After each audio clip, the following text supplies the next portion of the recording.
Ebru Promptem News on this 11th day of December 2020 begins right now. A very good evening and welcome aboard. My name is Kenneth Kazungu. Our sign language interpreter for tonight is Joyce Warimo.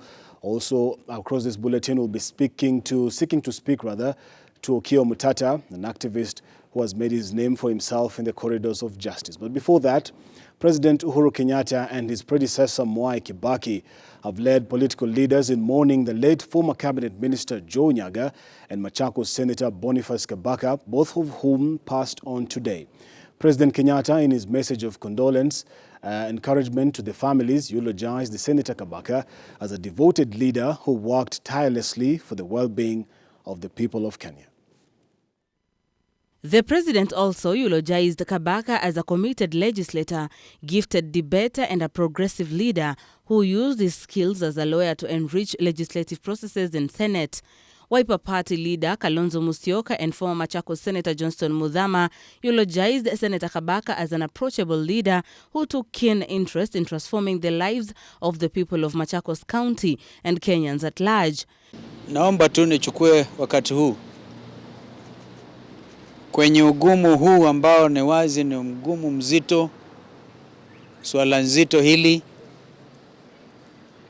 kusema pole kwa jamii ya ndugu yetu Boniface Kabaka.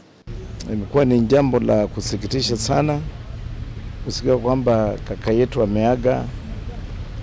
Mimi ninajua ni mtu ambaye amejihusisha na mambo ya uongozi sana. And he tried to be a member of parliament for Masinga. I think twice he could not succeed, but at the end of the day, he became the Senator of Machakos. Kitui Senator Enoch Wambua confirmed that the deceased died from a blood clot. About a month or so ago, our colleague had serious headaches. For 2 consecutive days, he was nursing a serious headache, and he decided to come and seek medical attention, and he came here to Nairobi Hospital, where it was discovered that he had a blood clot. Deputy President William Ruto eulogized Senator Kabaka as a fine legal mind and a fighter of equal justice who contributed to the rule of law. On his part, former President Mwai Kibaki, in his condolence message, expressed sadness at learning of the news, saying he has known Nyaga's larger family for years. He further added that Joe demonstrated his aptitude as a consummate diplomat, a proficient captain of the corporate sector, a safe political mobilizer, and a community leader. ODM party leader Raila Odinga mourned Nyaga as a critical player in Kenya's affair who wore many hats in various fields such as corporate world, government, diplomacy, as well as national politics. Busana Naman for Ebru TV. Now, retiring Chief Justice David Maraga has extended the fight on the independence of the judiciary to his last day in office, with claims that the proposed BBI changes to the Constitution will erode the independence of the judiciary. Maraga says the changes will increase executive representation in the JSC, thus entrenching executive authority in the Judicial Service Commission and by extension into the judiciary, and thereby erode gains in the 2010 Constitution. Our reporter Jeff Haimba with more details on that story. Chief Justice David Maraga's helm at the judiciary as the president has been characterized with the hills and valleys. The Chief Registrar is the Secretary of the... Maraga now leaves a big hole where the journey to find the successor to fill his shoes might not be a walk in the park. On Friday, Maraga hit the last nail in the coffin by fingering the proponents of the BBI process of trying to subvert the will of the Kenyans through the change of the Kenyan constitution, through the formation of the office of the ombudsman appointed by the president. The proposal regarding the statement that the report cannot be changed, we are making our position clear. And we will send the BBI Secretariat a copy of this report. If they ignore it, the public already knows the position of the judiciary. Already, the BBI Secretariat has submitted their signatures to the electoral body IBC together with the amendments bill of the 2020 and assurance that no alteration will be made to the document. But the outgoing Maraga fires back, saying there is needed to dialogue and include their demands. For meaningful independence of the judiciary, there should also be no uncertainty or confusion about the complaint and the removal mechanism. Secondly, the proposal seeks to enhance the number of executive appointees in the JSC from 4 to 5. The unusually heavy tilt towards executive representation in the JSC compared to other commissions has the potential danger of entrenching executive authority in the JSC and by extension in the judiciary. The bill and the signatures are currently lying on the shelves of the IBC after the chairperson of Fletcher Bukati said there is no funds to carry out the signature verification process.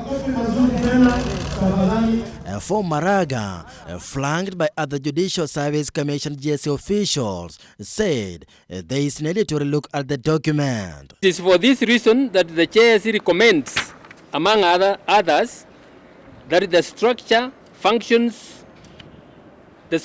functions of the Ombudsman, as proposed by the BBI report under the Constitution of Kenya Amendment Bill 2020, be abandoned and instead the Judiciary Ombudsman be appointed by the Judicial Service Commission with a mandate to conduct investigations and report to the Judicial Service Commission, which will take appropriate action as authorized by the Constitution. The statement by Maraga is just about to elicit a political debate where Deputy President William Ruto has been pushing for more dialogue to reach consensus. CJ Maraga, who refused to dwell on his departure at the judiciary, now leaves a gap even as the stakeholders embarks on his replacement. Maraga, who sits at the commission, is expected to proceed on terminal leave on Friday, pending his retirement on January 12th. Deputy Chief Justice Philomena Mwilu is tipped to become the acting Chief Justice. But this has been sharply opposed by the activist Okiya Omtata, who says Philomena Mwilu is currently facing the charges before the court. Reporter for Ebru TV, I'm Jeff Khaemba. And today was Chief Justice David Maraga's last day in office as he proceeds on his terminal leave ahead of his official retirement on January 12, 2021. Of course, Chief Justice David Maraga has had one of the most conspicuous tenures of Chief Justice of the Republic of Kenya. And tonight we want to look at the legacy from where he started, where he is now, and what is likely to be remembered for in this episode of Maraga's Goliath tenure. The Constitution itself states that life is sacred. When he came before the Judicial Service Commission to be interviewed for the position of Chief Justice, nobody knew the Goliath task that awaited him at the helm of the third arm of government. The jurisdiction of the Supreme Court is limited to the presidential petition. And after he passed the first hurdle, he exuded confidence in transforming the judiciary into an efficient justice dispenser for Kenyans from all walks of life. One of my major priorities, if I am given the privilege of leading the judiciary, is to digitize the records and automate the proceedings of the court. I, David Kenani Maraga, Chief Justice of the Republic of Kenya and the President of the Supreme Court of Kenya, do swear in the name of the Almighty God to diligently serve the people and the Republic of Kenya. The handshake that ushered in the shaky relationship between the two critical arms of government. And fast forward to September 1st, 2017. Commission. A declaration is hereby issued that the presidential election held on 8th August 2017 was not conducted in accordance with the Constitution and the applicable law, rendering the declared results invalid, null, and void. And in the earth-moving decision that meant many things depending on the angle you choose to look at it from, one thing stood certain. That decision was kicking the bad blood can down the road and setting the stage for what would become the endless bickering between the two arms of government that are supposed to hold the dreams and hopes of the over 47 million Kenyans. Waamuzi wa mamilioni washinda waamuzi wa watu tano. Na tukimaliza na uchaguzi, hawa watu tutadeal na wao. Msijali, hawa majamaa tutawaso tuko mbele. I'm told that some CSS and the PSS are bragging that the CJ will or should be removed before the end of this year. Really? Kumbe hii nchi kuna wenyewe.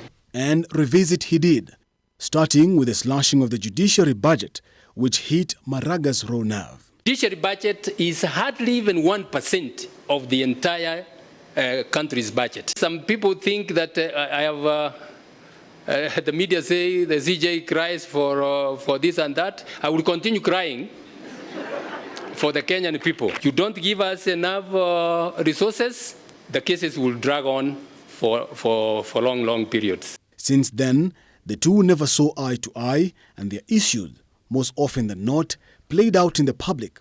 Not once. I call on the judiciary, if they so desire, to strive to determine expeditiously tax disputes without fear. Or twice.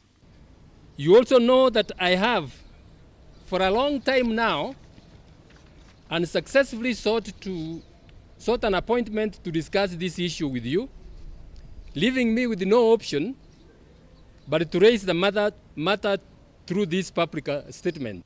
Then came the blatant disobedience of court orders that went contrary to the wish of the government. And in yet another showdown that remains unresolved until now is in the swearing in of the 41 new judges, despite incessant pressure to the government. That this shortage of judges and the near paralysis of court operations has been caused by the President's refusal to swear in the 41 judges. The President has persisted in this refusal despite orders in 2 cases requiring him to swear those judges within 14 days. Then came the advisory by the Chief Justice that many saw as a mic drop moment when he called for the dissolution of Parliament over the failure to enact laws that anchor the 2/3 gender rule. A decision that threw the two arms of government in a spin. Parliament is law-abiding. We follow the law. The same constitution that gave powers to the Chief Justice to advise the President is the same law, the same constitution will go back to appeal and seek relief. And in the clearest indication that the CJ was up to the Goliath moment is the fact that he has fought his battles until his last day in office, stating that the BBI proposals on the establishment of the Judiciary Ombudsman, which he says would claw back on the gains made on the independence of the judiciary. For meaningful independence of the judiciary, there should also be no uncertainty or confusion about the complaint and the removal mechanism. The outgoing Chief Justice has been hailed by many as the man who made a mark in the improvement in access to justice and keeping his promise to cut on the backlog of cases to a notable low. This is said to have been made possible by his enhanced push for alternative dispute resolutions, mostly out of court. And of course, tonight on this broadcast, we are trying to get hold of activist Okiya Omtatah, who now joins us live. Good evening, Bwana Okiya Omtatah, and thank you so much for your time tonight. Good evening to you. All right, Bwana Okiya Omtatah, you are one person who has made numerous trips into the corridors of justice. And tonight I want to ask you, on a scale of between 1 and 10 here being the most efficient in the dispensation of constitutionalism in our country, how would you rate the retiring Chief Justice, David Maraga? I would give him a 6. Why would you give him a 6? Yeah, because he had good ideas, but he didn't have the courage of his convictions. He dilly-dallied. There was a time he began playing like as a youth winger to Jubilee, and it undermined him. If he had sustained the momentum with which he came in, he would have done a very, very good job.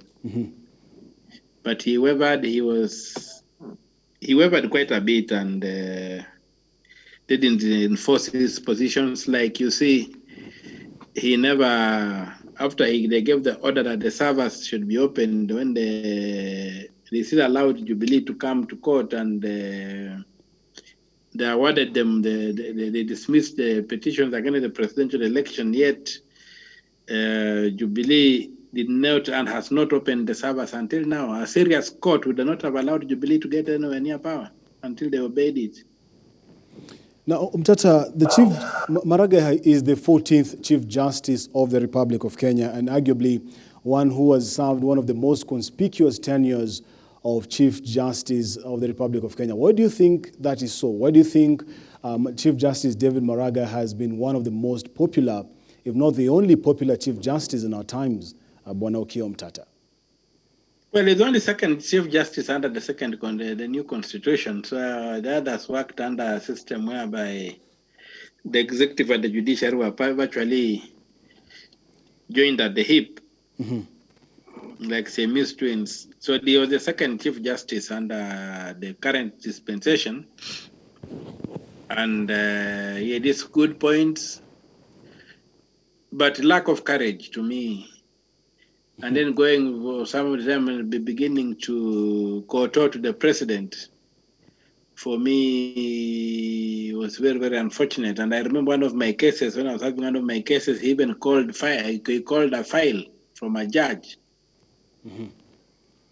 And that was very bad. There was another case where he tried to transfer a judge who had given me some orders at one time. So I don't think that he had a stellar performance, but he began off well, and he's a human being, and we give him he did what he could. Maybe that's the best he could do. So we wish him well wherever he goes. There's no point flogging a dead horse. It's now a dead horse as far as being a Chief Justice is concerned. There's nothing he can do now, so there's no point belaboring. All right, Bwana Mtata, when he pass judgment on him, like doing post-mortem really doesn't help much. We want to deal with living patients, not corpses. Okay. When he nullified the 2017 presidential election, President Uhuru Kenyatta promised to revisit the judiciary and to fix the judiciary and to sort the justices of the judiciary after he now got into power. Do you think the president succeeded in revisiting the judiciary, Bwana Mtata? He succeeded. I think he pulled up quite a bit of mud. You remember the scandal that surrounded Justice Lenaola? They brought out a bit of mud on him and stuff. So the judges sort of froze and panicked. And so I think there was that. But they should have called Uhuru's bluff and taken the word to him and stood firm. That would have served a better cause than capitulating. They capitulated. All right. Bwana Mtata, there are those who are coming from the school of thought that the Chief Justice did not have judicial philosophy. I don't know, would you subscribe to the same school of thought? That's what I was going to say when you interjected. I don't see the jurisprudential philosophy that he developed. But maybe he has been, for the time Maraga has been around, a lot of things have happened in this country, and he has never been mentioned in any of them as having taken a position. I think he's a man who safely cruised the middle. He's a likable character. He's not arrogant. He's not whatever. So he's a man you would like to have an uncle, a friend, but he never saw.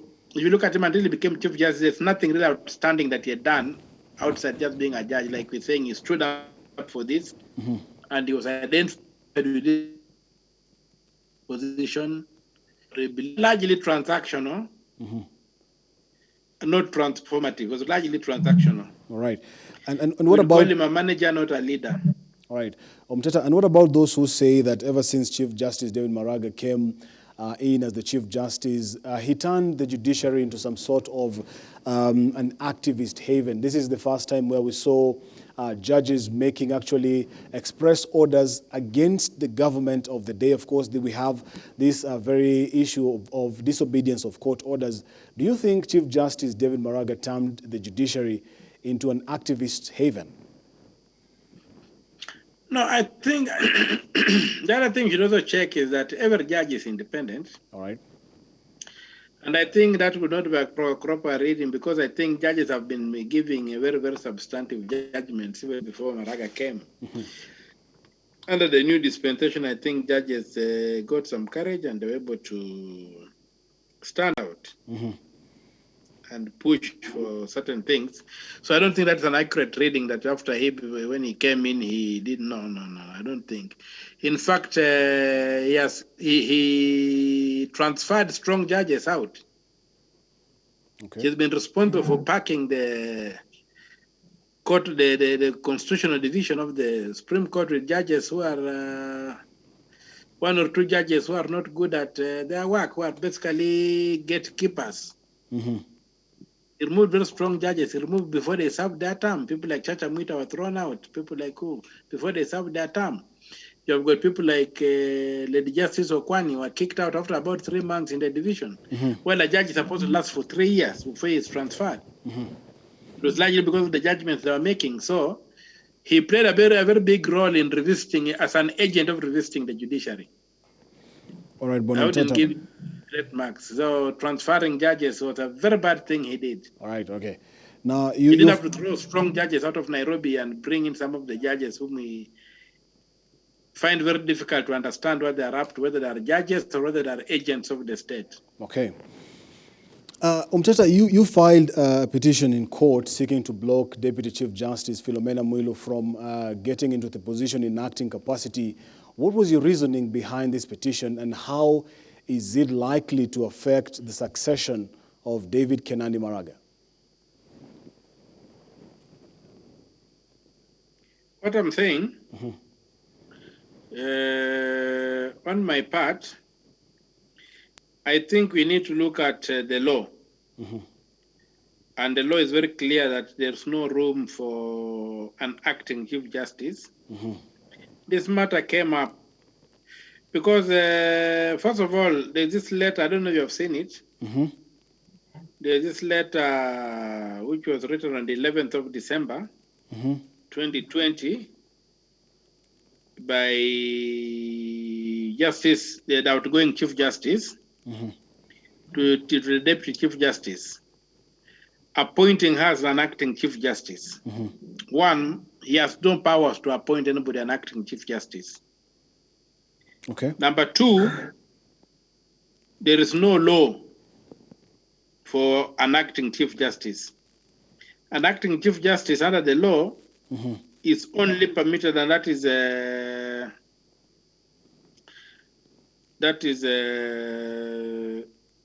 the law only permits,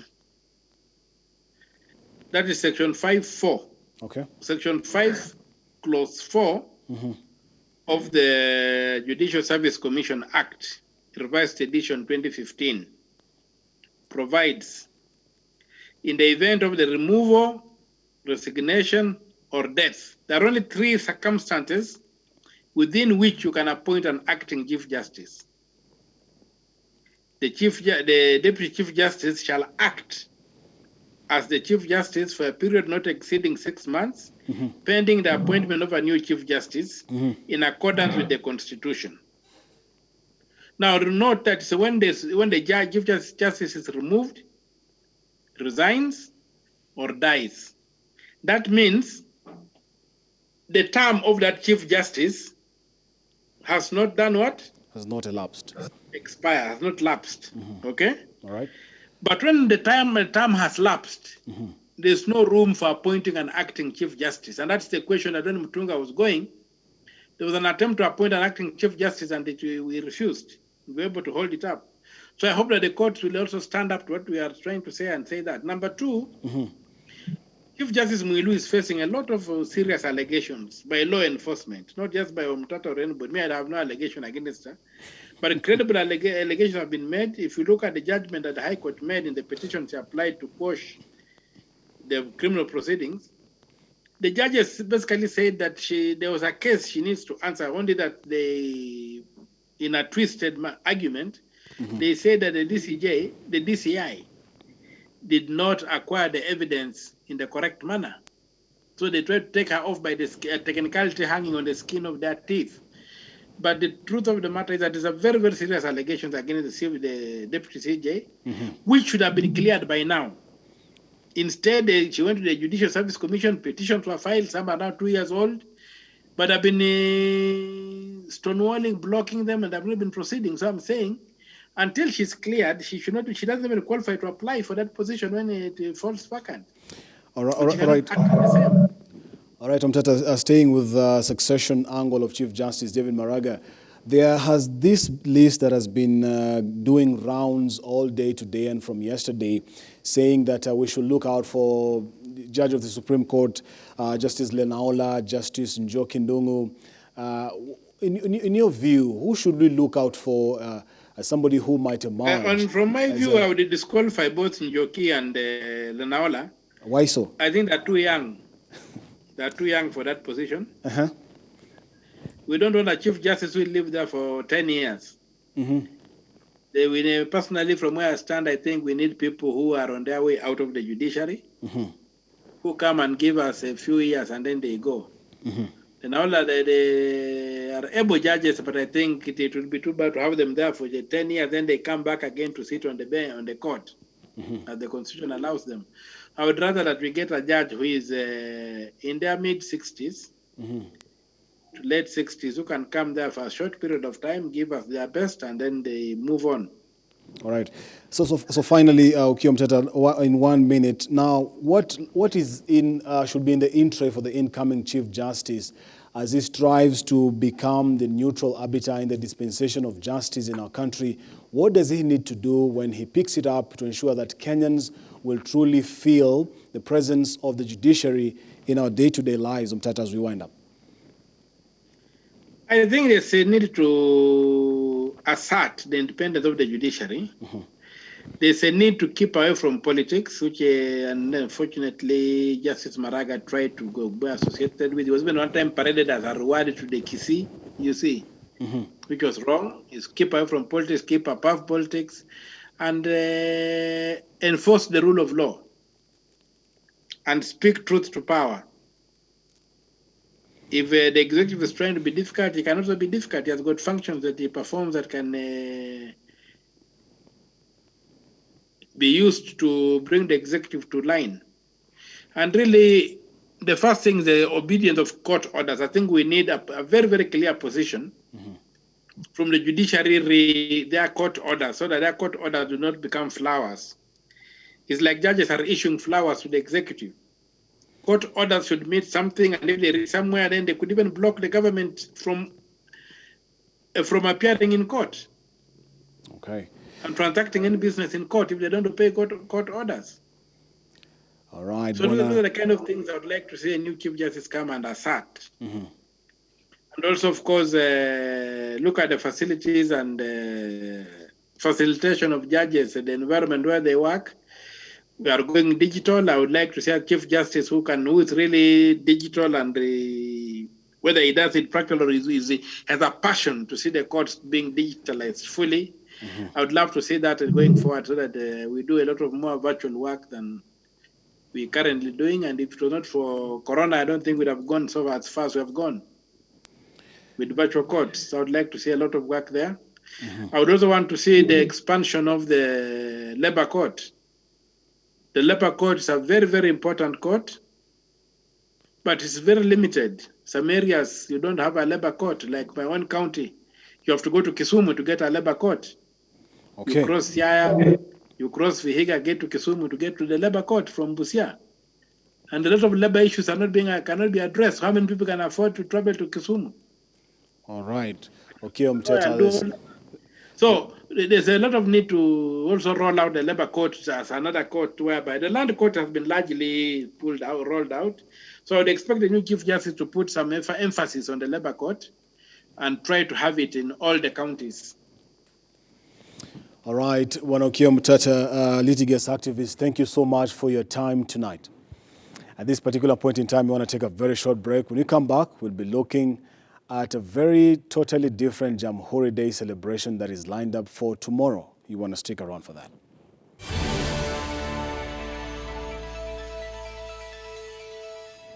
And with just hours into the Jamhuri Day celebrations, and authorities say the day will be observed in adherence to COVID-19 protocols. According to the Nairobi County Regional Commissioner James Kianda, strict adherence to COVID guidelines is the only path to ensure safety of all Kenyans in attendance. Our reporter Aziza Hashim with more details. A different kind of Jamhuri. This year's 57th Jamhuri Day comes against a backdrop of a pandemic that has ravaged not only global economies but which has also disrupted every social sphere. The Nairobi County Regional Commissioner, James Kianda, has thereby declared that this year's Jamhuri celebrations will be held in strict adherence to the COVID-19 guidelines. Unfortunately, because of the challenges that we have because of COVID, it is not going to be possible, and the protocols have therefore changed. He said that the event will be on an invitation basis to limit the attendance. Due to those challenges of COVID, we are only going to be having invited guests. So from within Nairobi and the environs, we have invited a total of 5,000 people who are going to be attending this event. And that is the only number that we are going to allow there. Speaking during a media briefing on the country's state of preparedness, Kianda assured Kenyans that they shall not miss out on the event. Therefore, through our various networks and media, we will be able to air and ensure that the rest of Kenyans are able to celebrate and watch from wherever they are going to be. He further appealed to Kenyans to exercise great caution during this festive month. I would like to make an appeal to Kenyans. We are in December. We know the festive season is on, and all of us possibly would want to travel from Nairobi to the rest of the country. So our plea to the members of the public is observe the rules. Where it requires you to close your business and go and rest, we would plead that you do that, so that we do not push you to the limit. For Ebru TV News, my name is Aziza Hashim. All right, to the country's COVID-19 caseload, and 673 new cases of COVID-19 have been reported in the last 24 hours, bringing the country's caseload to 90,978. In a statement, Health CS Mutahi Kagwe confirmed that this was from a sample size of 8,230, recording a positivity rate of 8.1%. From the cases, 397 are males, while 276 are females. 645 are Kenyans, while 28 are foreigners. The youngest is a 5-month-old infant, and the oldest is 86 years old.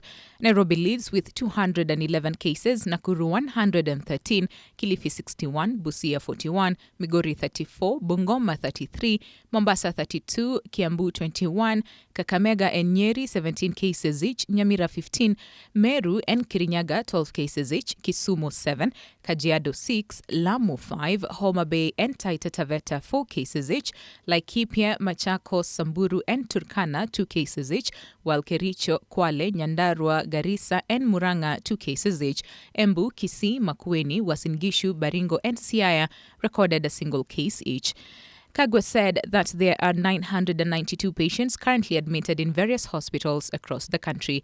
Another 7,877 patients are on the home-based care program.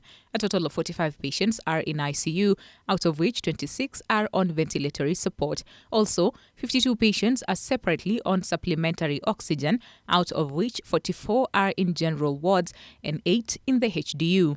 Meanwhile, 325 patients have recovered from the disease, out of which 258 were from the home-based care program, while 67 were discharged from various health facilities. The total number of recoveries now stand at 71,579. The country's fatalities have risen to 1,582 after another 14 patients succumbed to the disease. The cumulative tests stand at 960,364. Winnie Lubembe for Ebru TV.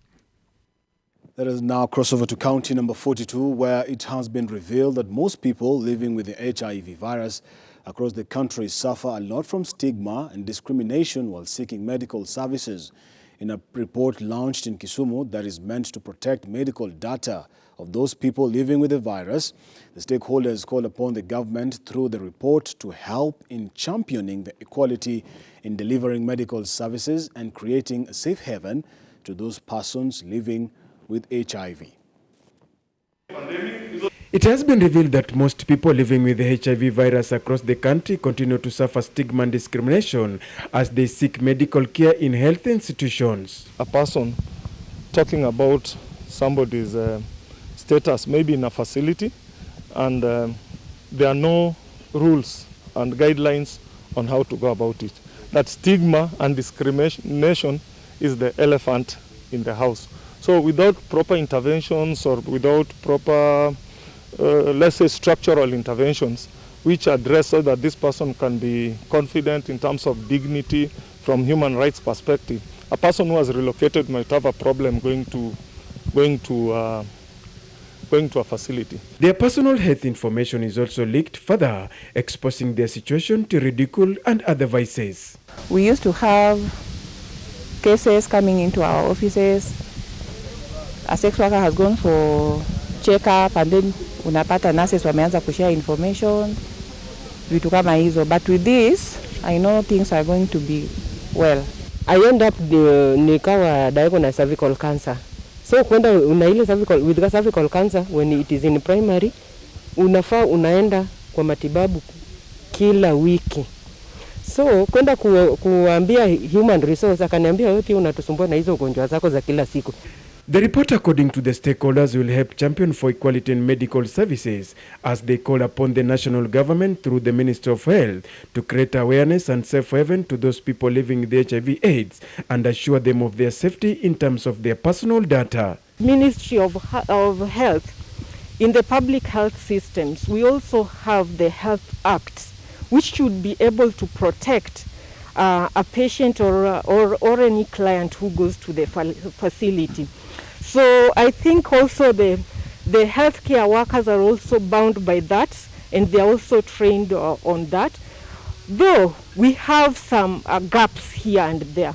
So the best thing is to really identify where the gaps are and try to have like public participation and encourage people that as much as we are having these little gaps here and there, but this is what we are trying to do to enhance the data privacy and protection policy. See the way the data has been recorded and the way the files are kept, the way the records are being taken. Yes, there has been some loopholes, and I believe after this report comes out and we work with the county government, especially the health committee, we are going to, it's going to assist us in data collection and data dissemination. Daniel Dembede, Ebru TV, Kisumu County. Now, Catholic bishops in the country want the government to prioritize the welfare of Kenyans and not just the interests of leaders. The bishops say that citizens have been adversely affected by the COVID-19 pandemic, yet your leaders continue pushing for their own interests that the passing of the BBI will bring to their tables. The health and well-being of Kenyans has been devastated as medical facilities and staff is stretched to a breaking point. They've called on to the government to cover frontline workers battling COVID-19 as their strike enters the 5th day following what healthcare workers term as neglect by the government to address their plight. Finance the National Health Insurance Fund, NHIF, so that it covers Kenyans infected by COVID-19 who have no other means of paying for the treatment.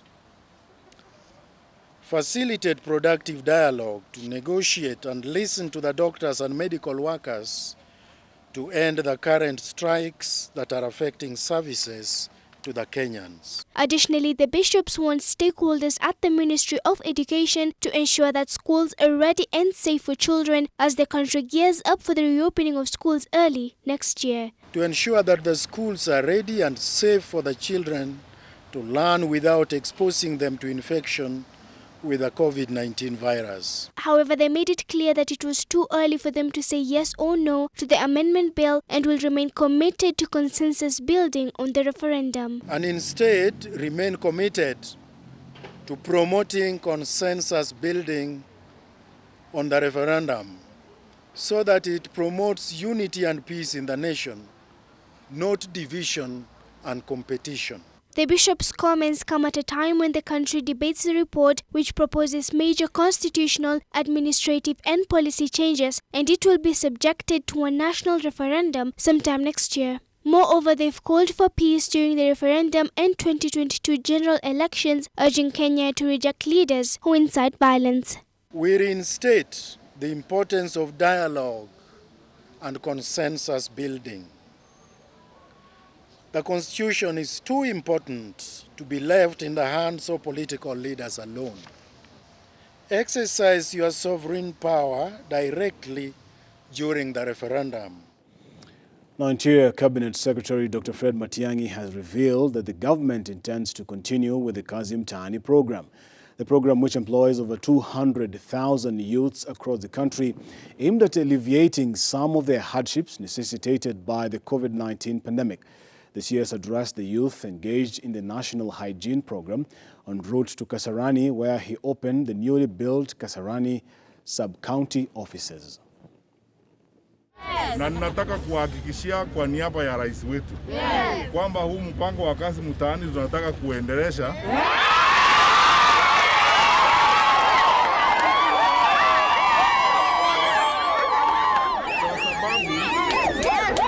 kwa sababu hata kama tumekuwa na shida ile tumekuwa nayo, kazi yenu ndio imetufanya sasa tumepata manufaa. Tunaona kama uwanja huu umetengenezwa na tutazidi kutengeneza sehemu zingine hapa kwetu. Ninawaomba tafadhali vijana wetu, ndugu zangu na dada, wakati huu ni wakati wa kushikana pamoja vile Mheshimiwa Rais wetu anatueleza. Tuko na shida, mimi sitaki kusema uongo kwamba hatuna challenges. Challenges zinakuanga huko. Lakini tukiwa pamoja, tukishikana pamoja, hata kama tuko na tabu yoyote ama tuko na shida yoyote, tunaweza kuikabili na tunaweza kuitatua tukiwa pamoja.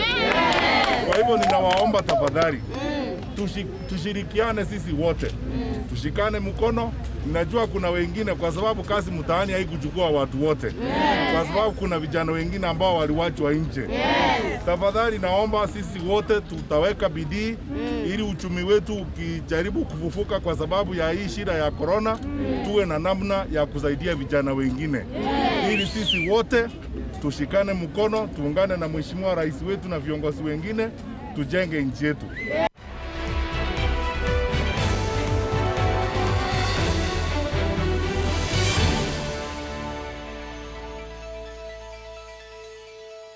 Now, professionals in the tourism sector are calling upon the government to speed up the process of setting up COVID-19 tests across the country as the festive season begins. They are calling for the setup of infrastructure at international airports to provide a sense of credibility in safeguarding tourists' health and thus aiding the rebounding of the international travel. Kaunga Chule reports. The year 2020 has seen a reduction in doing business across various sectors in the economy due to the COVID-19 pandemic. Among the most affected was the tourism industry, which, as one of Kenya's main foreign exchange earners, is a large contributor to the Kenyan economy. Major hotels across the country were closed down due to a rapid decrease in revenue as the country went into a phased lockdown, affecting most of their ideal tourist destinations. Therefore, the slow yet steady resumption of normalcy comes as a sigh of relief to key players in the sector who are now calling upon the government to hasten the setting up of COVID-19 testing centers at international airports across the country. According to the tourism intermediaries, the rapid test will serve as a stopgap measure, clearing up the doubts on the validity of COVID-19 certificates that are issued by third-party health centers. Currently, before embarking or disembarking on international travel, a traveler is only required to present a negative COVID-19 certificate at the airport. However, after the United Arab Emirates suspended the new visa issues for Kenyans over the issuance of suspected counterfeit certificates, this protocol has come under scrutiny. Meanwhile, statistics from the studies indicate a 72% decrease in arrivals over the same period to 470,000, while the loss from decreasing revenues was tabulated at 37 billion Kenya shillings against a projected revenue growth of Kenya shillings 147 billion. Kaunga Chule, Primetime News. And Kenyans are forecasted to slash significantly their December holiday spending on lower personal and household incomes occasioned by a dampened economy during the year. This is according to a new survey which assessed spending sentiments among Kenyans. The reduction in planned spending comes as Kenya registered reduced gross monthly earnings, with the survey's gross salary distribution revealing a shrinking middle class. Now Kayonga Chule is back with this report. The year 2020 is finally drawing to a close, and Kenyans are preparing for the festive season despite experiencing a very challenging year due to the negative economic effects of COVID-19. The ripple effect of a struggling economy, despite government intervention through payee and VAT tax relief, is a net reduction in disposable income, leading to budget cuts at household level. According to a recent survey, the bulk of spending by Kenyans over this festive season has been estimated at between 5,000 and 30,000 Kenyan shillings, at a higher 84% from 55% last year. However, the survey also reveals a significant drop in projected spending between 31,000 and 500,000, which fell by a combined 32% to a mere 7% from 35% in 2019.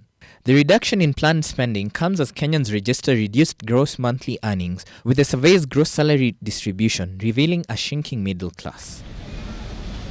Spending on travel is meanwhile expected to dip, with 40% of the survey's respondents expressing fear of travel on perceived risk of contracting COVID-19. The lower than average holiday spending is expected to dampen the return to retailers who largely rely on festivities cheer to boost annual sales. Kaunga Chule, Ebru TV. And that is Ebru Primetime News on this 11th day of December 2020. On behalf of the super amazing team that has helped put this bulletin together, thank you so much, Kenneth, for watching. My name is Kenneth Kazungu. Our sign language interpreter for tonight has been Joyce Werimo. I want to wish you a very good night, and in anything that you continue to do, ensure that you take care of yourself and one another. See you soon, and God bless you.